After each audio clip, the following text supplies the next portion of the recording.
Last year also marked a near record in the number of journalists who were imprisoned. And one of those was American Evan Gershkovich, who is wrongfully detained while reporting in Russia. And the National Press Foundation continues to join with other media organizations to demand Evan's release. It is absolutely imperative to upholding press freedom.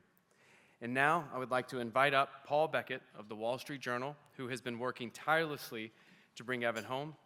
Paul, on behalf of all of us, thank you for accepting this citation on his behalf, and thank you for your work.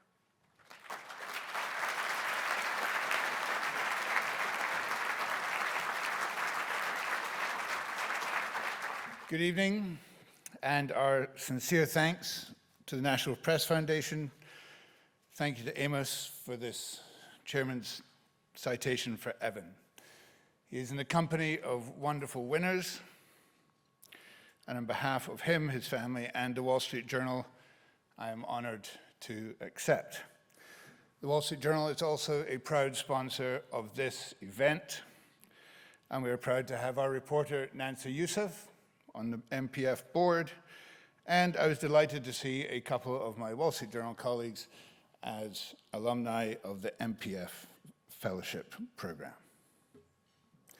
March 29th, 6 weeks from now, will mark 1 year that Evan has been unlawfully detained in Russia on a false charge of espionage. He is being held in a Moscow prison known for its aim of isolating and disorienting its inmates. Fortunately, Evan is strong and resolute, and he works very hard at maintaining his equilibrium. We are grateful for that, and we live in hope that he will be freed before long. Evan's family, his colleagues, our many allies in the media and beyond, are relying on President Biden's promise made to Evan's parents to bring their son home. As we all know, Evan is being targeted for doing valuable journalism in a country that now considers independent journalism to be a crime. As we work to secure Evan's release, it is worth remembering what it is that we are fighting for beyond the return of our cherished colleague. Evans is not an isolated case, nor will the issues his detention raises end when he is finally released. Just months after Evan was seized, Alsu Kurmasheva, a journalist with Radio Free Europe, Radio Liberty, was seized by Russia while visiting her mother. President Putin has not only effectively taken 2 hostages, he has sent a threatening warning to everyone else. This is a government-led assault on the provision of trustworthy information on which millions of people rely.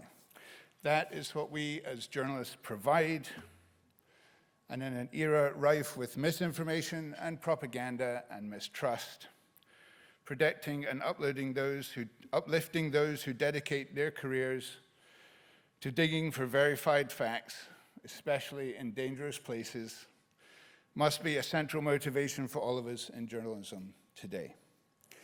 An assault on press freedom against 1 Wall Street Journal reporter and 1 radio reporter in 1 far-off place is an attack on a fundamental freedom that we rely on to do all of our jobs wherever we are every day. It is an excellent moment to remind ourselves of the National Press Foundation's mission to make good journalists better. The way we can all do that in this room as journalists and as those who support journalists, we can do that by bearing witness to those reporters whose freedoms have been denied, by taking time to think and talk about them, by being loud on social media about them, by contributing to organizations that advocate for them, by working together to support them, by pushing our elected representatives to do what it takes to protect them,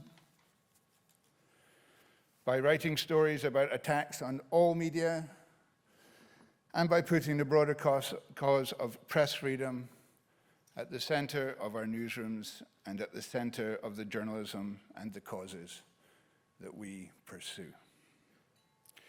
We are extremely grateful for all of your support these past 11 months. I hope we can continue to count on it as we gear up to ensure that Evan's one-year mark is widely commemorated and that it is the last milestone that he spends behind bars. Thank you.